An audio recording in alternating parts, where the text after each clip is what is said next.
ये कहानी शुरू होती है ज्योति भवन से, जहाँ सिर्फ और सिर्फ ज्योति का राज चलता था, और चलता भी क्यों ना।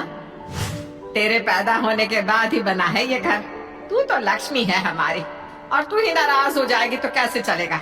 चल अब बता, कौन सी लड़की सही रहेगी तेरे भैया के लिए।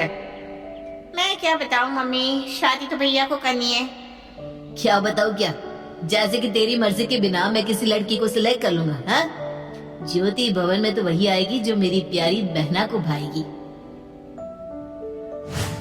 और उन सभी लड़कियों में से ज्योति को पसंद आती है निधि की तस्वीर। सूरज का परिवार निधि से मिलता है और पहले ही बातचीत के बाद दोनों का रिश्ता पक्का हो जाता है। मानना पड़ेगा निधि, तेरे पार की नजर दूसरी लड़की देखनी भी नहीं पड़ी। मैं ऐसे ही मेरी बेटी के हाथों को शुभ नहीं करता। ज्योति ने तो अपना काम कर दिया, पर अभी काम खत्म नहीं हुआ सुषमा जी। असली काम तो अभी बाकी है। बहू को चढ़ाने के लिए गहने लेने होंगे, लेन देन का सामान लेना होगा, वो सब देखना है आपको। है ना ज्योति, यही करेगी। अपने भाई की शादी तक तू ससुराल नहीं जा रही बेटा। मैं दामाद जी से बात कर लेती हूँ, वरना यहाँ सब कैसे निपटेगा। तभी दरवाजे से विक्रम आता है। अब भाई की शादी है तो उसकी इकलौती बहन को दौड़ भाग तो करनी ही पड़ेगी। अब फिक्र मत कीजिए माँ, साले साहब की शादी तक मैं यहीं आकर खा लिया करूंगा, तो ज्योति को मेरे खाने की टेंशन भी नहीं होगी। पर हाँ, शादी के दूसरे दिन अपनी बीवी को ले जाऊंगा, मैं पहले से कह देता हूँ। यूं तो ज्योति की शादी को साल भर होने को आ रहा था, पर आज भी वो अपने मायके में सबकी चहेती थी। उसके बिना उसके मायके में पत्ता भी नहीं हिल सकता था। अपनी नई बहू के गहने खरीदने के लिए सुषमा ज्योति को लेकर ज्वेलरी शॉप पर जाती है। इतने सारे गहने हैं यहाँ तो, हे भगवान। आजकल के चलन का गहना तो मुझे समझ में नहीं आता। तू ही देख कर बेटा, अब जो करना है तुझे ही करना है। मैं तो काम कर करके पहले ही परेशान हो गई हूँ। पहले तू गहने देख, फिर तुझे सूरज की शेरवानी भी फाइनल करनी है। तभी ज्योति के फोन पर नरेंद्र का कॉल आता है। व्हाट्सएप किया है कार्ड बेटा, बता तो कौन सा फाइनल करवाऊं। जब तक तेरी मंजूरी नहीं होती शांति नहीं मिलती मुझे। और पूरे 1 महीने ज्योति ऐसी बिजी हो जाती है कि एक टांग पर खड़ी कभी किसी की मदद कर रही है तो कभी किसी की। और उसके बाद आ जाता है वो दिन जिसका सभी को इंतजार था। अपने भाई की शादी के फंक्शन में उसकी वरमाला की रस्म एंजॉय करती हुई ज्योति जोर जोर से शोर मचा रही थी कि तभी मोहल्ले की पड़ोसन रसगुल्ला खाते हुए ज्योति के जीवन में कड़वाहट घुलने आ जाती है। डाल दो भाभी वरमाला, मैं आपकी साइड ही हूँ, उछल के डाल दो। अरे वाह, बड़ी खुश हो ज्योति तुम। अपनी बर्बादी पर पहली बार किसी को इतना खुश होते देख रही हूँ। हाँ आंटी, मैं बहुत ज्यादा खुश हूँ। आफ्टर ऑल मेरे भाई की दुल्हनिया जो घर आ रही है, और पसंद भी तो मेरी है, तो खुश तो होना ही है। क्या बताऊँ मैं आपको आंटी जी, मेरी पसंद के बिना भैया शर्ट भी नहीं खरीदते। हाय रे ज्योति, यूं तो तू बिहार गई, पर दुनियादारी की समझ तुझमें अभी भी नहीं आई। शादी के बाद कौन भाई पूछता है बहन को। क्या आंटी जी, आप नहीं जानती क्या? मेरी शादी को 1 साल हो गया है, पर आज भी भैया मुझे अपनी पलकों पर बिठा के रखते हैं। जरा सी आ नहीं निकलती मेरी कि फौरन मेरे घर पहुंच जाते हैं। दिन में 10 बार तो मम्मी फोन कर देती है, क्या बनाया क्या नहीं। तू समझी नहीं बेटा, तब तक तेरी शादी हो रखी थी, पर सूरज तो कमा रहा था ना। अब उसके जीवन में निधि आ गई है। असली बदलाव तो अब देखने को मिलेगा बेटा। गीता के मुंह से ऐसी बातें सुनकर ज्योति को धक्का लगता है, और अगले ही पल उसे गीता की बात का प्रमाण भी मिलना शुरू हो जाता है। विदाई के वक्त ज्योति जैसे ही अपनी भाई की गाड़ी में बैठने जाती है, सूरज कहता है, अब निधि का लहंगा खुद ही इतना एरिया कवर कर लेगा। अरे कहाँ बैठेगी तू हमारे साथ? मैं कोई पागल थोड़ी ना भैया, मैं तो आगे बैठ रही थी। पर मेरे साली ने पहले ही कह दिया था कि वो आगे बैठेगी। अभी तो निधि अपने ससुराल पहुंच भी नहीं थी, और ज्योति को लेफ्ट आउट फील होना शुरू भी हो जाता है। वक्त फेरे की रस्म के बाद सभी थके हारे आराम कर रहे थे कि निधि हॉल में आकर सभी से कहती है, मैं चाय नाश्ता लगा दूं मम्मी जी। तो भी तो शादी की रस्मों में थक गई होगी ना बहू, जा आराम कर, हम बाहर से नाश्ता मंगवा लेते हैं। तो सुभाष की समोसे मंगवा लो ना मम्मी, 1 नंबर समोसे होते हैं उसके। अरे रुक जा बेटा, अपनी भाभी से तो पूछ ले, उन्हें क्या खाने का मन है। बता बेटा क्या खाएगी तू, वही मंगवाते हैं। कोई मैगी ला दे तो मैं मैगी बना दूं मम्मी जी। क्यों बेकार में तेल में सने हुए समोसे कचौड़ियाँ बाहर से लाना, और उससे तो शरीर ही खराब होगा। 2 मिनट लगेंगे, एक स्टोव पर चाय और दूसरे पर मैगी बना दूंगी। मैगी अब पहले की तरह रहने से नहीं चलेगा सुषमा जी। बहू नए जमाने की है, अब हमें भी इन्हीं के पसंद से चलना होगा। जा बहू बना ले मैगी, हम भी तो खा कर देखे तेरे हाथ की मैगी। निधि किचन में जाकर सभी के लिए मैगी बना कर लाती है। अरे वाह निधि, क्या मैगी बनाई है तूने। ज्योति, ये सुभाष के समोसे से तो लाख गुना अच्छा है, खाकर तो देख जरा। वाह बहू वाह, अब तो लगता है शाम के नाश्ते में मैगी ही खानी पड़ेगी। सच्ची इतनी अच्छी बनी है, फिर तो मैं भी खाकर देखती हूँ। निधि को साड़ी पहनने की आदत नहीं थी, इसलिए वो जैसे ही मैगी खाने के लिए फॉक उठाती है, उसका दुपट्टा मैगी की प्लेट पर गिर जाता है। वो फिर से पल्ला हटाती है और जैसे ही फॉक अपने मुंह में डालने जाती है, उसका पल्ला फिर से खाने के प्लेट पर आ जाता है, जिसे देखकर सुषमा कहती है, अरे नहीं पहनी जा रही साड़ी बहू तो कुछ और पहन ले। हाँ? मम्मी ने कहा था कि शादी के बाद साड़ी पहनना, इसलिए बस साड़ी लेकर आई हूँ मम्मी जी। ठीक ही तो किया भाभी ने, वैसे भी मम्मी पापा को साड़ी सूट के अलावा और कुछ जमता भी नहीं है। अब बहू से नहीं संभल रहा है तो कैसे पहन लेगी साड़ी सूट। चल कोई बात नहीं बहू, हम दोनों कल सवेरे जाकर तेरे लिए कुछ कपड़े की शॉपिंग कर लेंगे। फिर तो मम्मा मेरा कोई काम नहीं है इस घर में, मैं भी निकलूं? हाँ बेटा तू भी जा, वैसे भी बड़े दिनों से तू यहाँ है, दामाद जी तेरे बिना परेशान हो रहे होंगे। वाह मम्मी वाह, मैंने जाने की ये बात क्या बोली, तुम तो फौरन तैयार होगी। ये तक नहीं बोला कि निधि के लिए कपड़े तुम पसंद करते ना ज्योति। गीता आंटी ठीक ही कह रही थी, भाई की शादी हो जाने के बाद बहन का मायका उसका नहीं रह जाता। और नाराज होकर ज्योति अपने ससुराल चली जाती है। वो 2 दिन तक अपनी माँ को कॉल भी नहीं करती। हाँ समझ में आएगा मम्मी को, जब मैं कॉल नहीं करूँगी ना, खुद ही सामने से कॉल करेगी। पर ऐसा तो बिल्कुल भी नहीं होता। यहाँ से ज्योति अपनी माँ की कॉल नहीं करती तो 1 हफ्ते तक उसके मायके से कॉल भी नहीं आता। क्या बात है डार्लिंग, इस बार तो तुम बड़े दिनों तक अपने ससुराल में टिक गई, वरना हर 3 दिन के बाद एक बार अपने मायके जाए बिना तुम रहती नहीं थी। क्या हुआ, पत्नी के आते ही साले साहब बहन को भूल गए क्या? पागल हो क्या, ऐसा हो सकता है भला? कभी भी नहीं, वो मेरा घर है, जिस घर का नाम ही मेरे नाम पर हो, वहाँ किसी और की कैसे चल सकती है। अभी मम्मी को कॉल करती हूँ, जरूर हर बार की तरह उन्होंने फोन इधर उधर रख दिया होगा। ये कहकर ज्योति अपनी माँ को कॉल लगाती है। हाय मम्मी, नाश्ते में क्या बन रहा है?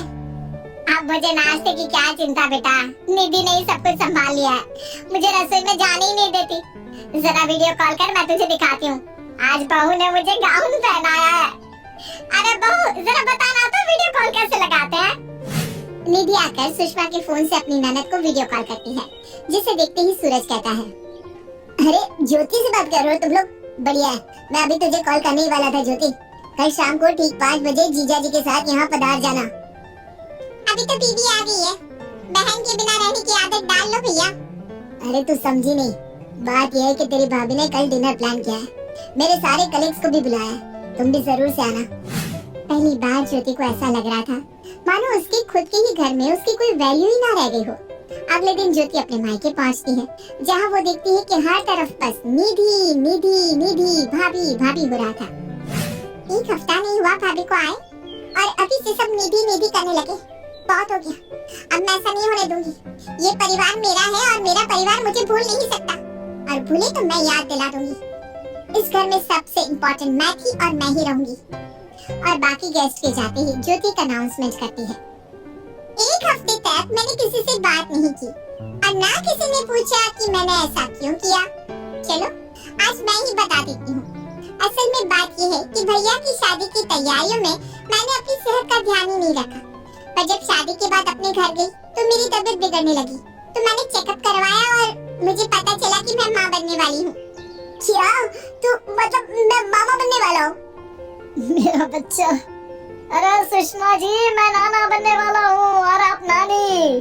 अब आप बुढ़िया हो गई है, समझ लीजिए औदा बढ़ने वाला है आपका। इतनी बड़ी खुशी तूने हमें देने में इतनी देर क्यों लगा दी बेटा? भगवान तेरा लाख लाख शुक्र है, बहू के पैर तो सच में बहुत ही शुभ है। बहू आते ही हमारी बेटी के जीवन में खुशियाँ लेकर आ गई। मम्मी भाभी की तारीफ तो ऐसे करिए जैसे उन्होंने ही मेरे पेट में मंत्र फूंककर मुझे प्रेग्नेंट किया हो। और सभी का ध्यान अपनी ओर खींचने के लिए ज्योति बेहोश हो जाती है। फिर क्या था, होने वाले मामा जी, मामी, पापा, नाना, नानी फौरन ज्योति को उठाकर अंदर कमरे में ले जाते हैं। एक तरफ निधि ज्योति के चेहरे पर पानी की छींटे देती है, तो दूसरी ओर सूरज उसकी हथेली पगथली रगड़ता है। मम्मी जल्दी से डॉक्टर को फोन करो ना, मेरे बहन और मेरे भांजे को कुछ नहीं होना चाहिए। डॉक्टर का नाम सुनते ही ज्योति फौरन उठ खड़ी होती है। तुम ठीक तो ना ज्योति? मुझे तो बड़ी घबराहट हो गई थी। आप सब बेकार में ही परेशान हो रहे हैं, मैं ठीक हूँ। चलो नितिन अब चलते हैं। कहाँ चलते हैं? तू कहीं नहीं जा रही, तू यहीं रहेगी। पहला बच्चा मायके में ही करती है बेटिया, तू नहीं जा रही कहीं। बच्चा होने तक तू यहीं रहेगी। आप चिंता मत कीजिए दामाद जी, मैं और निधि है ना, हम दोनों मिलकर ज्योति को संभाल लेंगे। अब क्या था, ज्योति को जो चाहिए था उससे वो मिल गया था। अगली सुबह सुषमा एक साड़ी वाली को अपने घर बुलाती है। सभी अपने लिए साड़ियाँ पसंद कर रहे होते हैं और जैसे ही निधि अपनी पसंद की साड़ी पर हाथ रखती है, ज्योति कहती है, हाँ वही साड़ी मुझे पसंद है भाभी। पर हाँ बेटा, जो तुझे पसंद है वही साड़ी तू रख। वैसे भी इस हालत में माँ जितनी खुश है, बच्चा उतना ही स्वस्थ होता है। चल बता, अब क्या खाएगी तू? क्या इच्छा है तेरी? मैं क्या बोलूं मम्मी, नाश्ते में तो मैगी ही मिलेगी ना।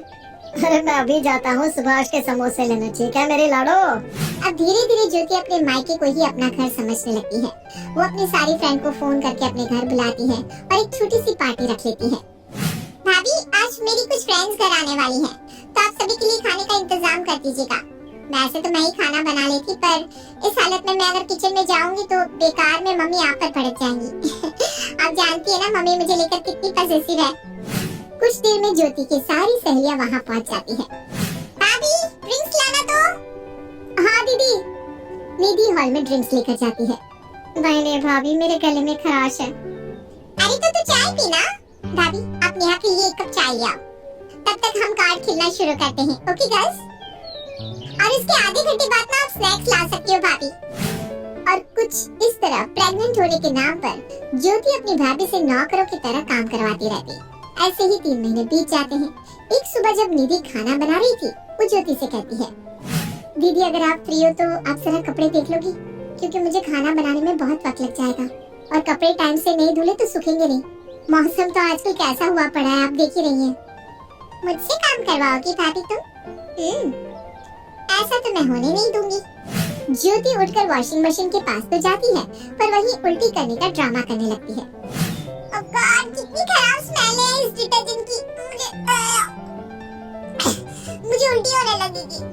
मेरा पेट, मेरा जी बहुत घबरा रहा है। मम्मी भैया कोई है क्या? और ये बोलती हुई ज्योति हॉल में आकर बेहोश होकर गिर पड़ती है। क्या जरूरत है निधि तुम्हें ज्योति को कपड़े धोने को बोलने की? मुझे बोल दिया होता। हाँ होती है यार। निधि तुम न जाने क्या क्या करवा कर मानोगी मेरी बहन से। अरे ठीक है बेटा, कोई बात नहीं। इस हालत में अक्सर ना हमें किसी न किसी चीज की स्मेल से उल्टी आने लगती है। मुझे फिक्र तो इस बात की हो रही है कि 3 महीने हो गए और अभी तक ज्योति का पेट बाहर क्यों नहीं आया? आ जाएगा ना मम्मी, वो तो मैंने ढीले कपड़े पहन रखे हैं ना, और इस घर में मुझे स्ट्रेस भी तो कितना दे रही है भाभी, इसीलिए शायद। अपनी माँ की बातों को सुनकर ज्योति को भी जरा टेंशन हो जाती है और अपने कमरे में जाकर ज्योति दिमाग लगाना शुरू करती है। लगता है मैंने अपनी प्रेगनेंसी को कुछ ज्यादा ही हल्के में ले लिया। मुझे अपनी हरकतों में थोड़ा चेंज करना पड़ेगा और इस पेट को भी बाहर करना पड़ेगा। और यहाँ ज्योति एक छोटी सी गलती कर देती है। एक दिन पहले ही सुषमा ज्योति से उसके पेट के बारे में पूछती है और अगले ही दिन ज्योति अपने पेट में एक पिलो लगा लेती है, जिसे देखते ही सुषमा फट से सब समझ जाती है। अरे बेटा, एक दिन में तेरा पेट इतना ज्यादा बाहर आ गया है? मुझे लगता है हमें डॉक्टर को दिखा देना चाहिए। कहीं तेरे पेट में जुड़वा बच्चे हुए तो और ज्यादा देखभाल करनी पड़ेगी तेरी। सही तो मम्मी, मैं वही बताने जा रही थी आपको। याद है आपको कुछ दिन पहले मेरी सहेलियां घर आई थी, उसमें से ना एक डॉक्टर थी, उसी ने मुझे कहा कि शायद मेरे पेट में ट्विंस है। देखिए, मानना पड़ेगा आपकी पार की नजर को। अपनी बेटी की साड़ी के अंदर से तकिया निकालते हुए सुषमा कहती है, आ गई मेरी नाती बहार। बता, शर्म नहीं आई तुझे इतना घटिया नाटक करते हुए? तुझे पता भी है तेरे होने वाले बच्चों के सलामती के लिए दामाद जी हर रोज मंदिर पैदल चलकर जाते हैं, हर शुक्रवार व्रत करते हैं। तेरे भाई ने तो अभी से अपने भांजे या भांजी के लिए पैसे जोड़ने शुरू कर दिए थे। कितने खुश थे तेरे पापा। सबका दिल तूने तोड़ दिया बेटा, सबका। और क्यों किया तूने ऐसा? आप लोग, क्योंकि भाभी कहती है आप लोगों का बेटा मेरी तरफ बदल गया। एक पल में ही आप सबने मुझे पराया कर दिया। तो तू ऐसा करेगी? ये नहीं सोचा तूने कि तेरी भाभी अपना घर छोड़कर यहाँ आई? अगर हम उसे कंफर्टेबल फील नहीं करवाएंगे तो हमारी बेटी है, हमारी बेटी ही रहती, पर हमारा ध्यान खींचने के लिए तूने जो किया उसके बाद तो तू मेरी आंखों के सामने से तो अभी क्या भी चली जा, वरना मैं तुझे कुछ बुरा बोल दूंगी। और तभी अचानक निधि को उल्टियां आने लगती है और सभी को पता चलता है कि निधि प्रेग्नेंट है। जिस जरिए का इस्तेमाल करके ज्योति सभी का ध्यान अपनी ओर खींचना चाह रही थी, वो उस पर ही उल्टा पड़ गया।